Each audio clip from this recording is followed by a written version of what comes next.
Welcome to the Theology of Faith class. Well, now that we've all become acquainted, I trust that you've each read the syllabus and know what this class is all about. Before we go any further, I'd like to find where each of you stands individually.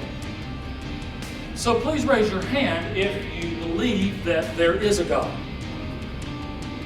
Now, if you have doubts or believe that God doesn't exist, please raise your hands. Oh, wonderful. We have some non-believers in the class. First, I would like someone who believes to tell the class why you have come to the conclusion that God exists. Well, it says in the Bible that all of nature declares the glory of God, and only a fool says in his heart that there is no God. So you're telling us that you're no fool, right? So nature and all of its wonders is a witness to the existence of God. There's also the philosophical questions of where do we come from and why are we here? So what about the non-believers? What are some reasons that you don't believe that God exists? Who would like to take that? I don't see any credible evidence that there is a God. Religion is just a social construct created to keep people in control. Science and technology, on the other hand, are helping us understand the world we live in more and more every day. People don't even need a God anymore. Thank you. Athena, is it? That was very insightful. I think I heard the words credible evidence, and that pleases me. Because if there's one thing I would like for each of you to take from this class, it's that our faith must be based on evidence, whatever you believe in or don't believe in. Even unbelief in God must have some proof. We must be willing to follow the evidence wherever it leads to find the answer for yourselves. So Athena, would you classify yourself as an agnostic or an atheist? I'm an atheist, Professor. Professor, what's an agnostic and how are they different from atheists? Very good question, Brittany. Athena, would you like to address that? Sure. An agnostic is someone who hasn't made up their mind yet, and they question the validity of any belief system. An atheist is a person who believes there is no God, no heaven or hell, no afterlife, because they found no evidence for it. Thank you, Athena. That's a good summary. The question then arises, is there enough credible evidence for atheism? Now, there are certainly plenty of myths and half-truths that the mainstream scientists and media put forth as truth that we need to address. And with your permission, I would like to take some of each class to address these facts and claims and examine them for ourselves to see how valid they really are. Deal? Okay, a good place to begin is at the beginning. Let's first deal with the origins of the universe and how life began. Interesting here. Very, very interesting. Yeah. Man, he was working real hard to prove that the Big Bang was set off by God. Yeah, but you gotta admit, his reasoning and explanation, they were kind of interesting. So you know what, tell me this. What do you think about the Earth being finely tuned for the existence of life? Hey, as far as I'm concerned, the universe came into existence by itself. There is no need for a God to explain it.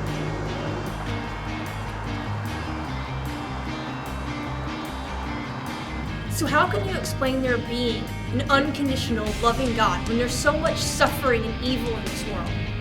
How could he? Why would he let his creation go through this? That is a widely touted objection put forth by philosophers and atheists concerning the existence of God. To properly understand this, we have to look at two aspects, the intellectual and the emotional. And we have to understand both in order to understand the problem.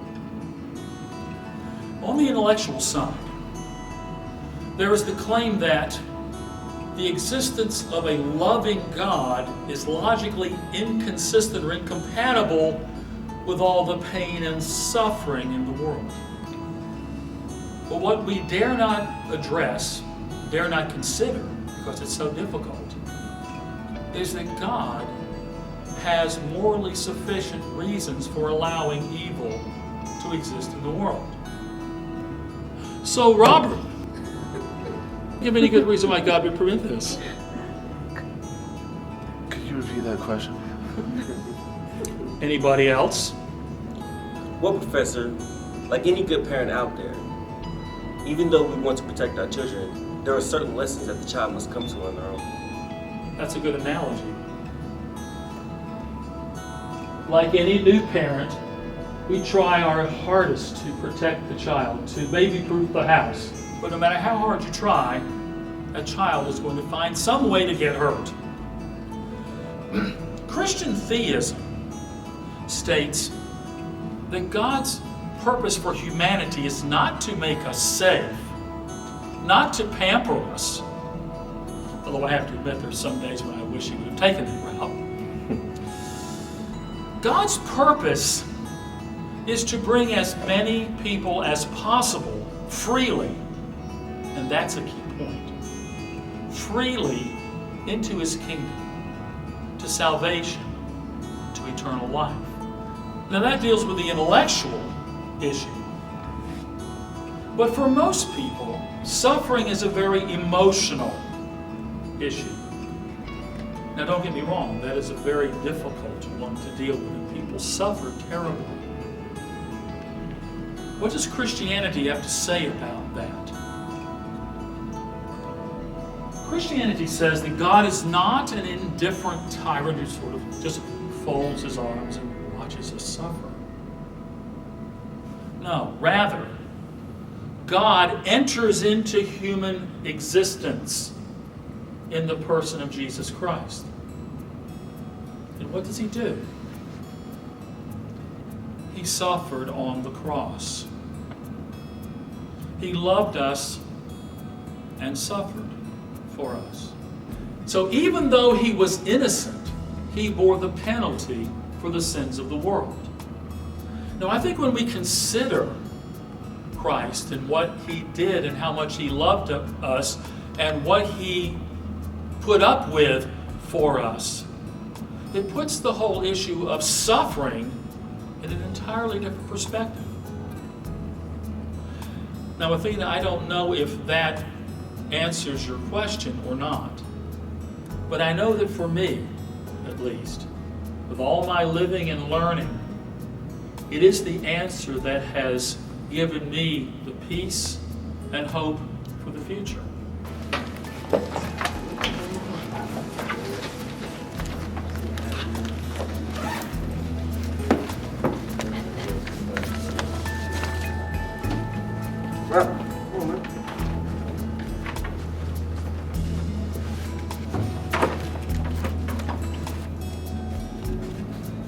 So, did you enjoy my class? It's alright, I guess.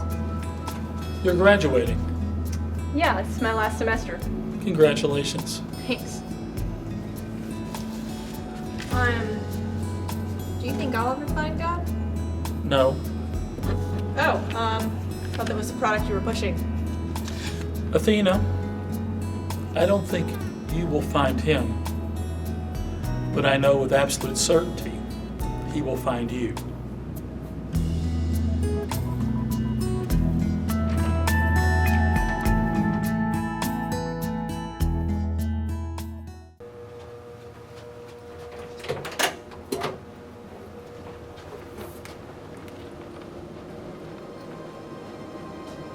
Athena, Hi, Professor.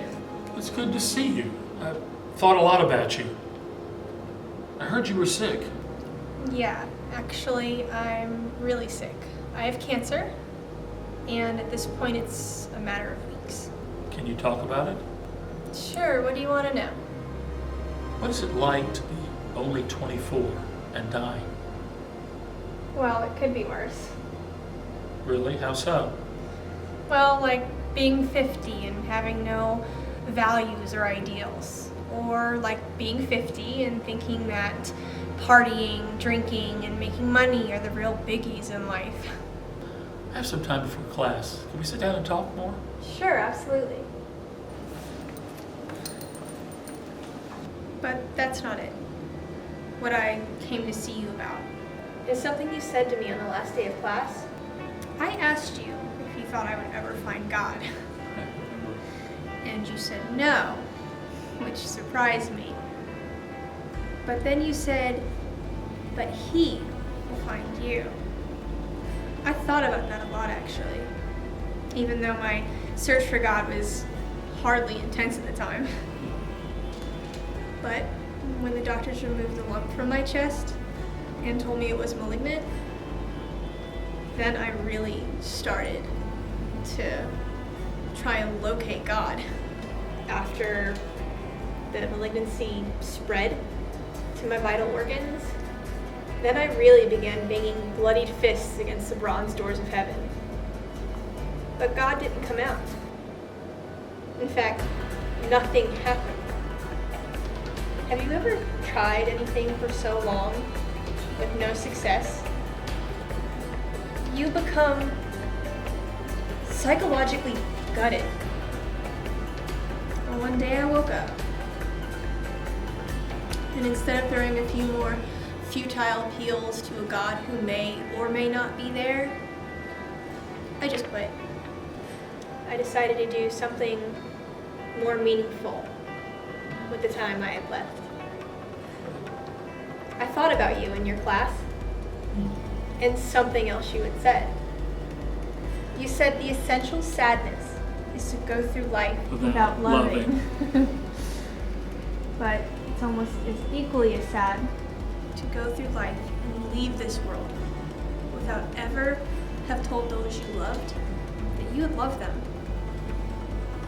So I decided with the hardest one, my mom. As always, she was working on something when I approached her. Yes, what? I want to talk to you about something. What talk? It's important.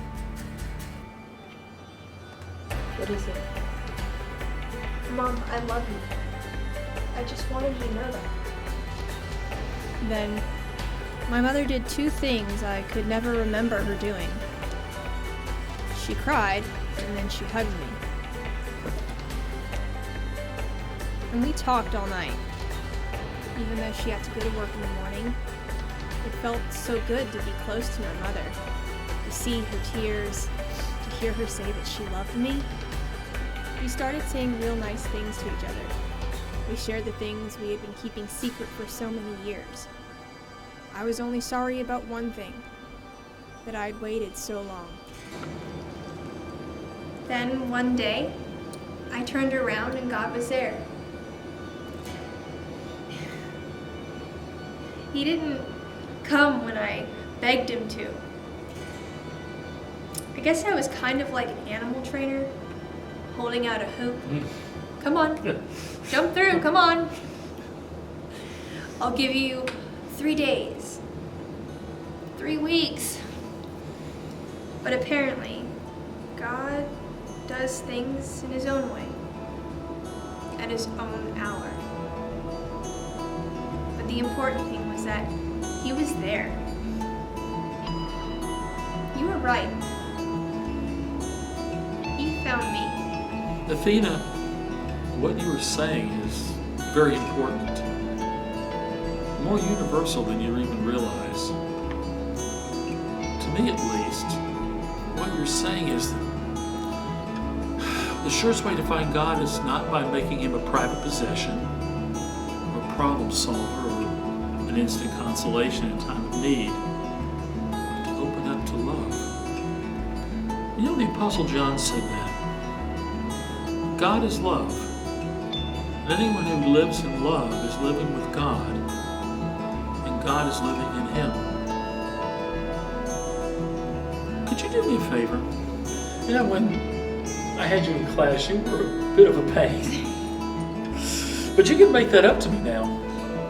Would you be willing to come into my current theology of faith class and tell them what you just told me? I mean, if I told them that, it wouldn't have nearly the impact as if it would if you told them. I was ready for you, Professor. I don't know if I'm ready for your class. I understand.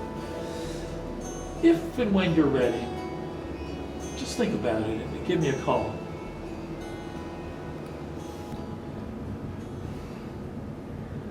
Today I'd like to share a story with you about a former student of mine. I'm sorry, Professor. I'm not gonna make it to your class. I know, Athena. Will you tell them for me? Will you tell the whole world for me? I will. I'll tell them.